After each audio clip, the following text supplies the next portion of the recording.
Let me tell you the salient features that should be done on Eid al-Adha or Yawm al-Nahr. Number 1, have a bath early in the morning. Number 2, put perfume on yourself. It's a sunnah. Number 3 is that wear the best of your clothes. Number 4,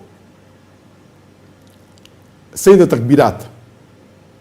Number 5, preferable, do not eat anything before the Eid prayer. Number 6, go to pray early. Number 7, that it is recommended that all the women, including the children, including the menstruating women, should go for the Eid Salah even if they don't have to offer Salah or they don't have to go to the Musalla. And when you come back from Eid prayer, see to it that you take another route, not the same route in which you went for the Eid Salah. And preferable to pay Eid Salah in a Musalla, in an open ground, which is called as Eidgah. Now, what is the reason that our beloved Prophet ﷺ recommended that all the women and the children, including the menstruating women, should go for the Eid Salah even if they don't have to offer Salah, even if they don't have to go and pray? What is the reason? Why did the Prophet say that you go from one route and when you come back take the other route? Why did he say that pray in a large place Eidgah? For all this we come to know that the reason is so that it boosts the morale of the Muslims. Normally we Muslims offer 5 times Salah congregation in the mosque. Once a week in Jummah we have a bigger congregation. We pray in the Jummah mosque. The congregation is multiple times bigger than what congregation you have during the 5 times Salah. And twice in the year, during the Eidain, the Eid al-Fitr and Eid al-Adha, the Prophet recommended that you pray in an open ground known as the Eidgah. Why? So that a larger number can gather. Imagine if you're living in a village and during the Eid Salah you come to know there are 30,000 Muslims, there are 40,000 Muslims. The morale of the Muslims is boosted. And if you are living in an area which has got non-Muslims also, the non-Muslim will think 10 times before interfering with the Muslims. Oh, the Muslims are 30,000 in number, 40,000 in number. Imagine if you're living in a big city and if you pray in one Eidgah in which 100,000 gather or a few 100,000 gather. Imagine the scenario. It will boost up the morale of the Muslims. And at the same time would give a non-Muslim a thought that they better not interfere with the Muslims. This is the psychology for which, what is the reason that the beloved Prophet ﷺ even told the women and the children to go, even the women if they're menstruating. Pray in a Eidgah. When you go through one way, come through the other way, not the same way. Why? So that the other people in the other locality of that village, or of that town, or that city know, the Muslims are going in large numbers. If you go through route A, come back through route B. So that the people of route A also come to know, the people of route B also come to know that Muslims are in large number. The next important point, when you come back, if you have the means, you sacrifice an animal. If Allah has given you the means. Later on, you go and meet your family friends.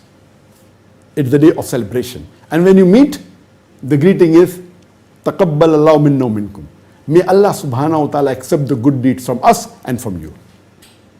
Normally, in India, Pakistan, they say Eid Mubarak, or Ramadan, or Eid Mubarak, or other words. The sunnah is to wish, Taqabbal Allah minna minkum. Oh Allah, accept the good deeds from us and from you. You can say Eid Mubarak. It is mubah. But the right thing is as the Prophet and the Sahabas wished each other. And the day of Eid, this should be a day of celebration. Be happy, be cheerful. Let me tell you the important points of the Eid Salah before I end this talk. There are 14 important points of Eid Salah. Number 1, the Eid Salah is fard for every Muslim who is an adult and who's sane, male or female.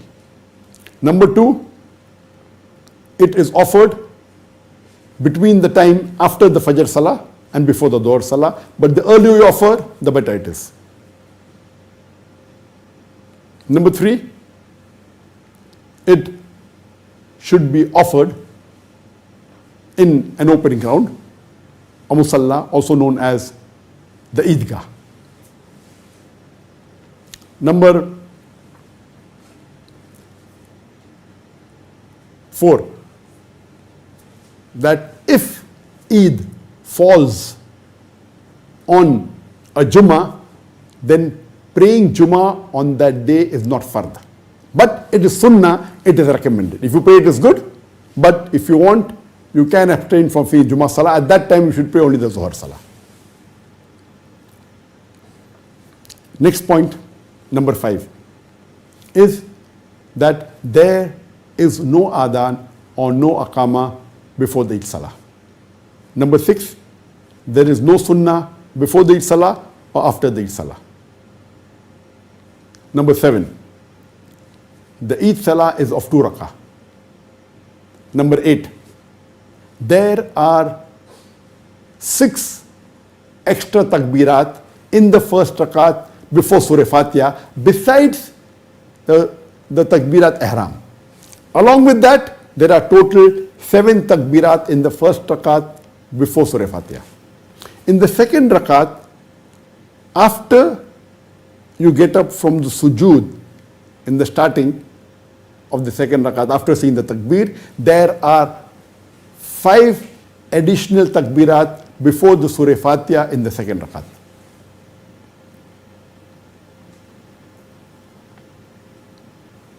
Ninth point is that it is sunnah to recite Surah Ala in the first rakat and Surah Ghashiyah in the second rakat. The 10th point is, it is also a sunnah, you can recite Surah Qaf in the first rakat or Surah Qamar in the second rakat. The 12th is that after the Eid Salah, there is a khutbah. The 13th point is, it is recommended that you hear the khutbah of the Imam after the Salah, but it is not a fard, it is highly recommended. And the 14th point is, when you go for Salah from one route, see to it while coming back, you take the other route. These were the 14 salient points of the Eid Salah, and I've covered in brief, in as short a time as possible, the importance of the first 10 days of Dhul Hijjah.